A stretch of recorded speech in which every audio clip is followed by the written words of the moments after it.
Olá, sejam bem-vindos ao Campo Diplomático. Meu nome é Gabriel Estrela e aqui a gente conversa sobre as relações do Brasil com o mundo. No momento em que várias economias mundiais estão restringindo as suas exportações para proteger seu produto interno, a Associação Brasileira da Indústria do Arroz esteve recentemente no Fórum Público da Organização Mundial do Comércio, a OMC, em Genebra, justamente para destacar o produto brasileiro e oferecer ainda mais arroz para o mercado internacional. E para falar sobre esse assunto, eu recebo aqui Carolina Matos, que é gerente de exportações da AB Arroz. Seja muito bem-vinda aqui, Carolina, um prazer recebê-la, finalmente aqui no Campo Diplomático, viu? Seja muito bem-vinda. Obrigada, Gabriel, obrigada aí pelo convite. É sempre um prazer. Então, a gente queria saber um pouquinho mais sobre essa relação da produção do arroz brasileiro, das suas exportações e o que foi dialogado na OMC nesse fórum, que levou uma comitiva bastante pesada. Eu acho que não foram muitas pessoas, mas pessoas com muita experiência e conhecimento para falar sobre o arroz brasileiro e oferecer ainda mais o volume que nós exportamos atualmente para o mundo. Como é que foi esse diálogo, né, vamos dizer? Bom, então acho que começando, né, do início, a OMC ela é uma organização para governos. Então, regularmente tem reuniões entre governos e o Fórum Público ele acontece anualmente para que o setor privado, academia, enfim, todo mundo que queira possa debater sobre temas atuais do comércio internacional. Então, a OMC ela estabelece um tema geral e você pode sugerir painéis, né, com base tendo aí uma diversidade de gênero, diversidade de diferentes opiniões dentro do seu painel, e aí você submete para aprovação e a AB Arroz submeteu um painel sobre segurança alimentar, né, como que as regras de comércio elas podem ser aliadas para a segurança alimentar, né, em prol do desenvolvimento sustentável, que hoje o desenvolvimento sustentável está muito em pauta, mas o desenvolvimento sustentável, o que a gente está vendo muito hoje em dia é a proteção ao meio ambiente. Né? Foi muito deixado de lado a questão da segurança alimentar. E ela é um dos pilares da ONU, né? Um dos 17 pilares para o desenvolvimento sustentável. E aí foi exatamente isso que a gente quis levar, né? Além, claro, da gente divulgar o Brasil como um produtor de arroz, né? Como tendo uma indústria de arroz, para o mundo inteiro. Então lá a gente teve representantes de governo, setor privado, para você ter uma ideia, estava lá a Cecília Malmström, ela é ex-comissária de comércio da União Europeia. Então, tiveram nomes muito relevantes no comércio internacional e acho que a gente teve uma missão muito bem sucedida na promoção do nosso arroz. Então, no nosso painel, nós tivemos a Renata Amaral, que hoje ela é professora lá nos Estados Unidos, para dar um contexto geral do que está acontecendo no comércio internacional. Tivemos o diretor da FAO em Genebra, né? A FAO é um braço das Nações Unidas voltado para a segurança alimentar, para os alimentos. O embaixador Alexandre Parola, que é o nosso representante do Brasil na OMC, e também o professor Peter Draper, que é da Universidade de Adelaide, na Austrália, que ele trata muito sobre subsídios agrícolas, né? Ele é africano, então ele cuida muito da segurança alimentar, querendo proporcionar questões saudáveis, né, para o mundo. E aí a gente discutiu, acho que 3 grandes pilares do comércio internacional, como as regras de comércio internacional podem promover a segurança alimentar. Então, o primeiro, que é assim, o mais básico, é a questão tarifária. Hoje, né, a OMC foi criada em 1995 e quando a OMC foi criada, todos os seus membros estabeleceram tarifas máximas para os seus produtos, né, que essas são as tarifas consolidadas. Só que hoje essas tarifas consolidadas elas estão muito mais altas do que as tarifas realmente aplicadas. Então, por que os países tiveram que consolidar suas tarifas? Porque se eu aplicar minha tarifa até X, no caso do arroz, não é considerado como uma barreira comercial. Então, no nosso caso, a tarifa estando no limite, a gente não pode questioná-los. Só que essas tarifas consolidadas estão muito altas. A gente fez uma média para o arroz, a tarifa consolidada é uma média de 60%. E a aplicada em média aí de 20%. Então tem uma diferença muito grande que os países têm essa margem de aumentar as suas tarifas sem que seja considerada uma barreira comercial. Então esse foi o nosso pleito número 1, né, para reduzirmos, ter uma negociação, já há uma negociação em andamento na OMC, mas que está caminhando em passos muito lentos. O segundo ponto que a gente tratou entra numa parte regulatória. Hoje a FAO ela possui o Codex, né, que é como se fosse uma Bíblia para limite máximo de resíduos. Então, os países participam da elaboração desses limites máximos de resíduos, mas a sua implementação ela é voluntária. Por mais que o Códex seja internacionalmente aceito, né, reconhecido, cada país tem sua soberania para estabelecer os seus limites. Isso muitas vezes pode criar barreiras ao comércio, né? Muitas vezes justificáveis, claro, o país é soberano, estabelece seus limites, e muitas vezes é algo que a gente pode questionar. Então, o nosso pleito, o segundo pleito que a FAO estava lá para apresentar, inclusive apresentou um estudo sobre os limites máximos do arroz, que os países não utilizam para o arroz os limites do Códex. E aí, muitas vezes, eu tenho que adaptar a minha produção. Então, eu tenho um pesticida X, na minha produção, se eu vou exportar, por exemplo, para os Estados Unidos é um limite, se eu vou exportar para a União Europeia é outro limite. Então, eu tenho que ter esse cuidado na minha produção e muitas vezes isso encarece, né, todo o processo produtivo do produto e pode inviabilizar também a exportação. E um terceiro ponto que a gente está entrando também um pouco mais a fundo para entender essa agenda é em questão aos subsídios, né, subsídios governamentais à produção. Então, o professor Peter Draper, ele contou um pouquinho para a gente, ele é um especialista no tema, né, como que o subsídio ele também pode distorcer a qualidade dos alimentos, né, e em relação também ao desenvolvimento sustentável, porque muitas vezes o governo está dando dinheiro, dando um apoio, né, enfim, seja na forma que ele estiver dando, e isso impacta diretamente na produção.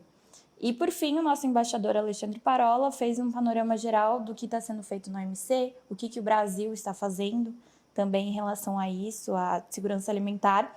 E acho que a principal mensagem que ele colocou é que a gente precisa ressignificar o conceito de desenvolvimento sustentável. A gente tem que trazer de volta o pilar, né, da segurança alimentar para o desenvolvimento sustentável. Hoje é totalmente válida a nossa preocupação com o meio ambiente, né, com as práticas ambientais, mas a gente também tem que ter essa vertente. Muitos países, no momento atual, a fome está aumentando bastante, principalmente países subdesenvolvidos, então a gente vê aí muito. E aí países produtores hoje, produtores de arroz, no caso, vêm colocando restrições às suas exportações, enquanto países que estão precisando do alimento estão tirando suas barreiras, né? Tem caso tarifário na América Central, por exemplo. Então, a gente está num limbo aí que alguém precisa estar olhando todo em relação ao comércio e à segurança alimentar. Entendido. Agora, o Brasil hoje é o 10º maior produtor de arroz no mundo, entre essa faixa etária, nessa faixa de produtores. E o maior, né? Fora da Ásia. E o maior fora da Ásia, que também tem um tipo de arroz que também não é fácil de você exportar para qualquer lugar.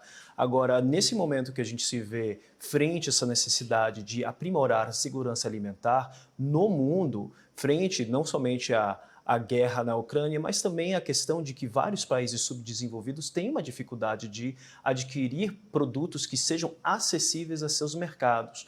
Qual é o posicionamento do Brasil neste cenário hoje, considerando a questão das restrições tarifárias e a necessidade de flexibilizar essas restrições para que possamos não somente chegar a outros mercados, mas poder vender para que esses mercados que precisam de alimentos consigam, de fato, comprá-los. Uhum. Hoje a gente tem uma capacidade de exportar arroz de mais ou menos 4 milhões de toneladas ano. A gente já exporta 1,5 milhão de toneladas, então a gente tem aí uma sobra de 2,5 milhões de toneladas que vão depender, lógico, de vários fatores externos. E aí a gente vem fazendo muito isso, a gente, como associação, promover a imagem do arroz brasileiro, falar, olha, o Brasil é um produtor de arroz, a gente tem um arroz de qualidade aqui, a gente atende a mercados super requisitados, como o caso dos Estados Unidos, estamos começando a vender também para a União Europeia, né? E a gente precisa de uma conjuntura favorável, vamos dizer assim. Hoje, por mais que a gente tenha focado nessas barreiras externas que eu comentei, hoje eu posso assegurar, pelo que eu escuto das empresas, que a nossa principal barreira é interna.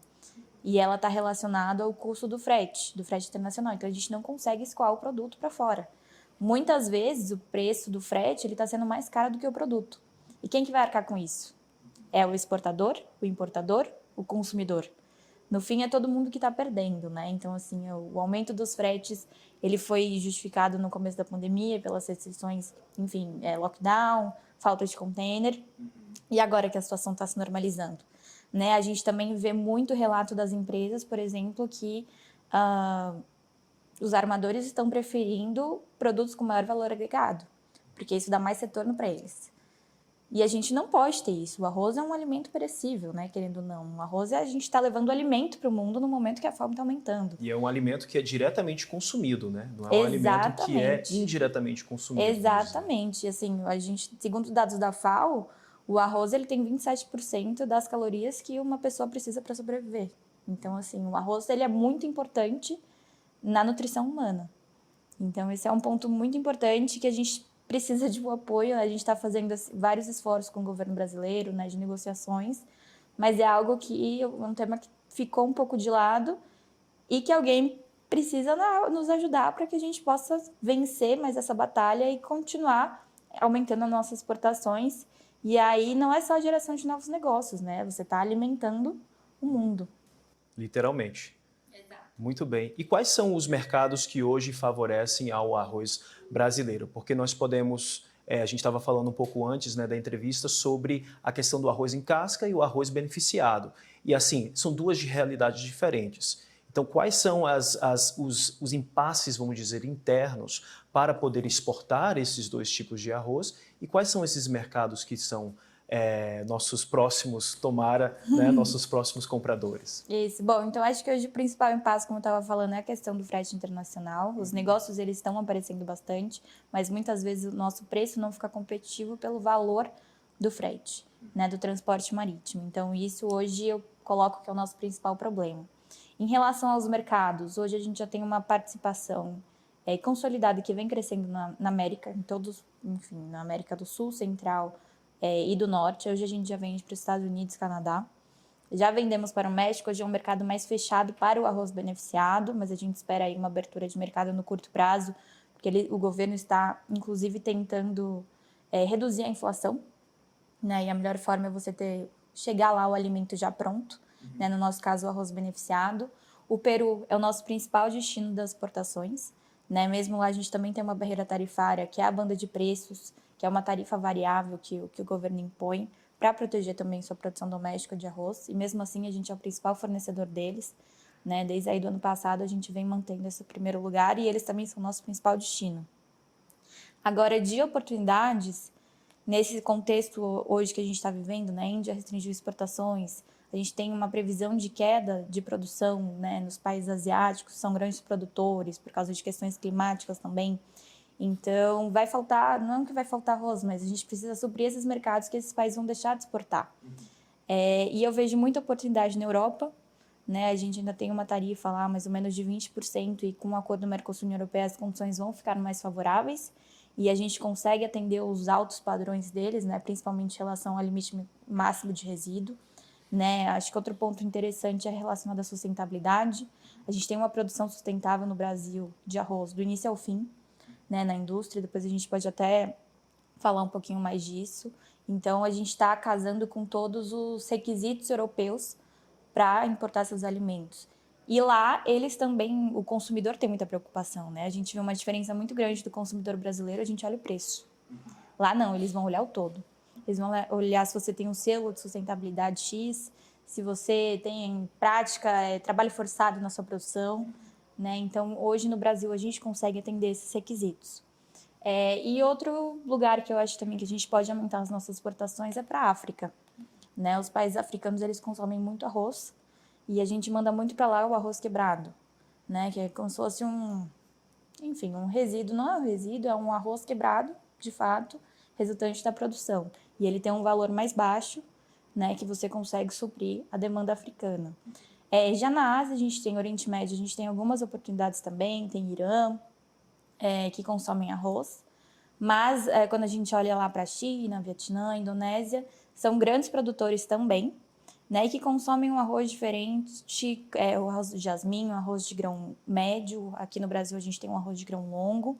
Então eu vejo aí com várias oportunidades, a gente precisa fazer esforços para melhorar o cenário no Brasil, né, relacionado ao frete internacional, que não é só aqui, é no mundo inteiro, né, no mundo inteiro, mas a gente precisa fazer algo para regular isso. Tem uma questão de logística e também tem uma questão de preço internacional. Exato, né, o preço do transporte marítimo aumentou no mundo inteiro, não foi aqui, deixando bem claro, mas a gente precisa ter um esforço, né, e aí primeiro o governo brasileiro para regular essa questão, né, ter um monitoramento dos preços, disponibilidade de containers, suspensão ou não de rotas, e para a gente ter um panorama geral de redução de barreiras comerciais, seja tarifária ou não tarifária.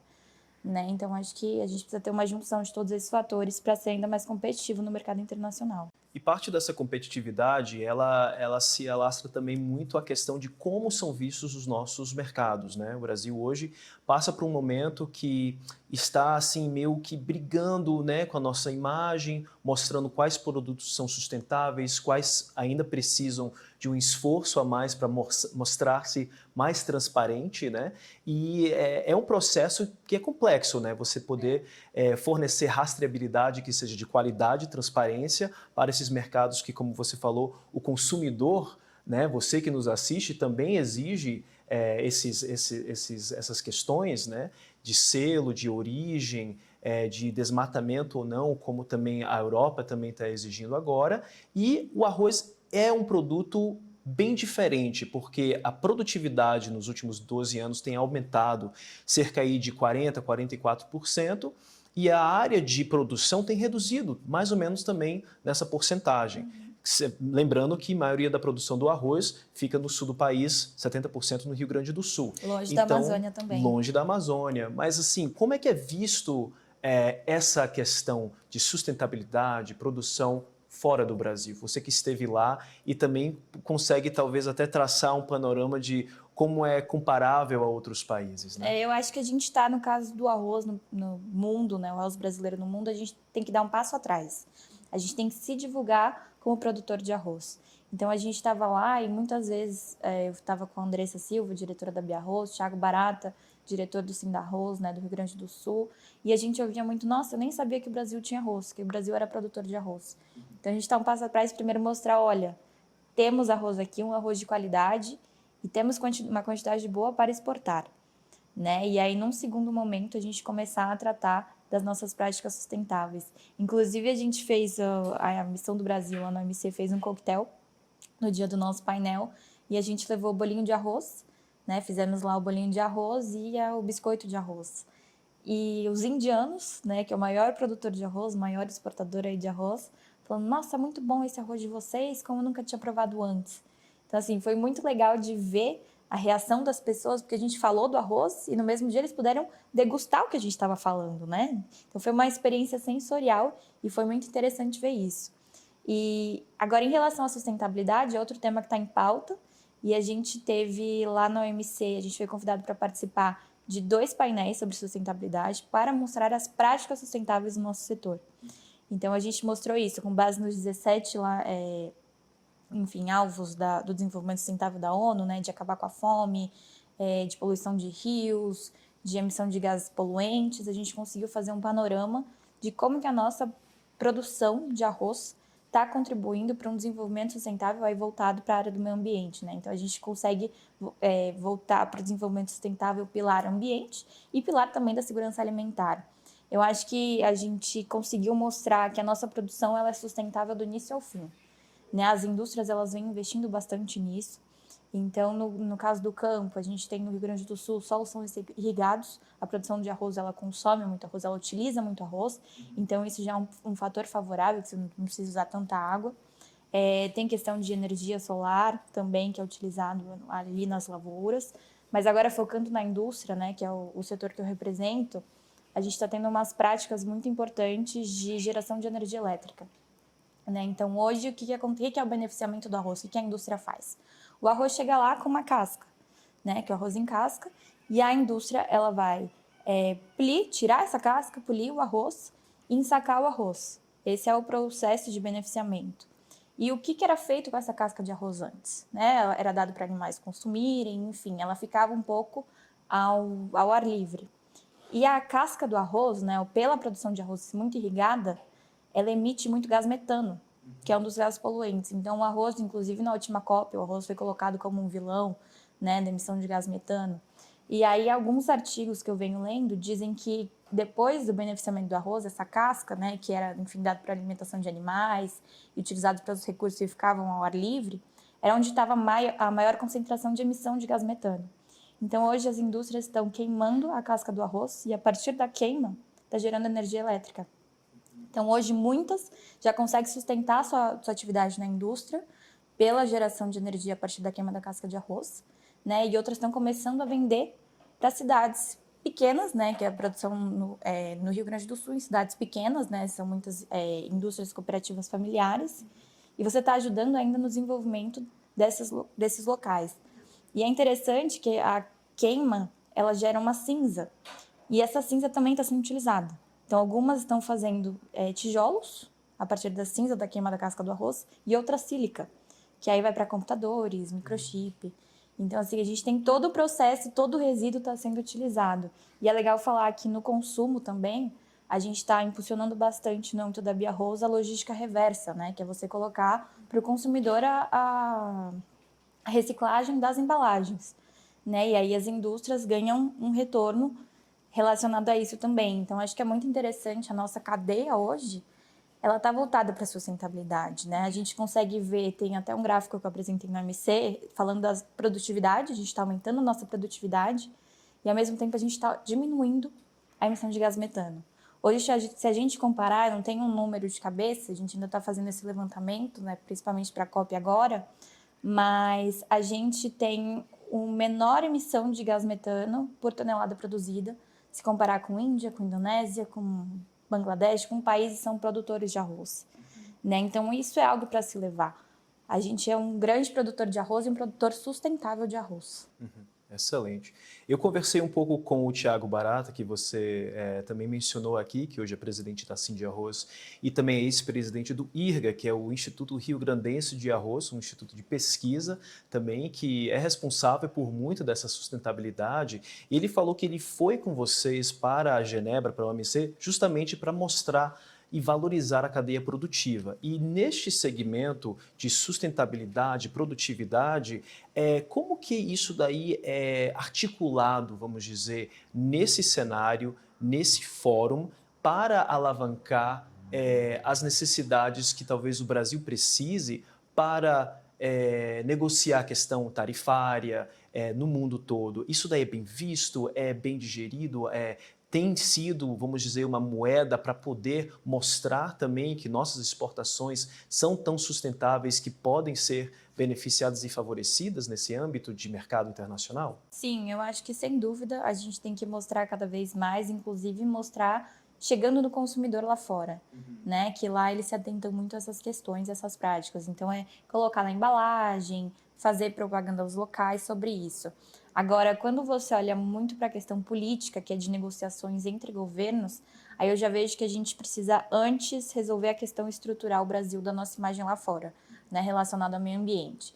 Então, a gente tem que mostrar, aí não só o setor de arroz, mas como a gente está tentando fazer, o governo brasileiro está tentando fazer, desmistificar alguns fatores relacionados à sustentabilidade do país, porque aí isso está atrapalhando todos os setores, né? Por mais que a gente tenha práticas sustentáveis, todos têm, a gente tem que estar sempre melhorando e mostrando as nossas práticas, nossos resultados, principalmente, lá para fora, né? E desmistificando muito do que é falado por aí, que tem verdades e inverdades. Perfeito. Esse fórum, ele estabelece uma oportunidade também para o setor se posicionar junto com o embaixador Parola, que é o embaixador brasileiro, né, do Ministério das Relações Exteriores, que está na missão junto ao OMC, como vários embaixadores ficam em missões diferentes, justamente nesses órgãos internacionais, na ONU em Nova York, entre outros locais, e isso favorece também essa articulação. Mas quando a gente fala de comunicação e demonstração de sustentabilidade, é como você falou, precisamos articular internamente para mostrar com dados e fatos de que isso é feito. Então, isso exige também não somente parte da indústria do arroz, mas também os exportadores, os players ali, a Apex Brasil, que também faz esse trabalho, correto? Exatamente, é um trabalho de formiguinha, né? Porque as pessoas nos postos vão sempre mudando. E eles têm que tratar de todos os temas, né? Então, ali o embaixador Parola, ele estava tratando do arroz, da carne, da indústria. Então, assim, é da conjuntura geral. Então, a gente tem que estar sempre deixando o nosso setor sempre em pauta, levando para eles as novidades, mantendo as nossas prioridades frescas na cabeça deles, né? Para que a gente consiga aí os resultados almejados. Isso vem muito ligado com uma ação de promoção comercial, né? Então, a gente tem que levar sempre as pautas para os nossos governos, para quando tiver reuniões bilaterais, sejam nesses organismos, né, ONU, OMC, enfim, para que o nosso setor esteja na pauta, mas a gente também tem que estar presente como indústria, como exportador lá fora.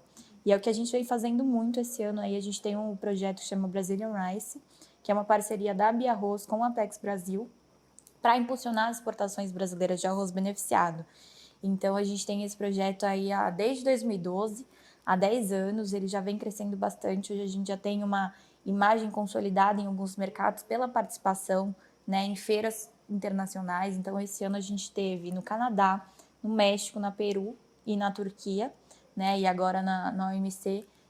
Todas essas foram ações do nosso convênio junto com a Apex Brasil para impulsionar as exportações brasileiras, né? Então, hoje a gente está chegando aí às 35 empresas que fazem parte desse projeto, com vistas a aumentar cada vez mais as nossas exportações. E outro ponto muito importante é que a gente hoje está abraçando novas indústrias. Então, eu creio que grande parte das exportações do Brasil, né, de arroz beneficiado estão cobertas pelo nosso projeto e novas indústrias estão querendo começar a exportar também. Então, a gente está com essa nova vertente de capacitação a elas, tanto olhando para dentro da indústria, né, o que eu preciso mudar em relação à produção para atender o mercado, como que eu faço meu preço, né, como que eu faço todo o processo da exportação, até ajudar eles a definirem mercados prioritários. Na Feira do Peru, inclusive, agora que nós somos com 9 indústrias, se não me engano, 7 são não exportadoras. Era a primeira feira internacional deles. Então, você consegue ver tendências de mercados, como se posicionar, como negociar, né? Coisa que você só consegue ali presencialmente. Então, é algo que a gente está crescendo no nosso setor também, essa cultura exportadora. Excelente, excelente. Bom, Carolina Matos, gerente de exportações da AB Arroz, muito obrigado pela sua participação, sua presença aqui no Campo Diplomático e eu espero outras oportunidades, viu, para a gente conversar mais aqui. Eu que agradeço, muito obrigada. Para você que nos acompanhou, muito obrigado pela sua participação, sua audiência e nos aguarde no próximo Campo Diplomático.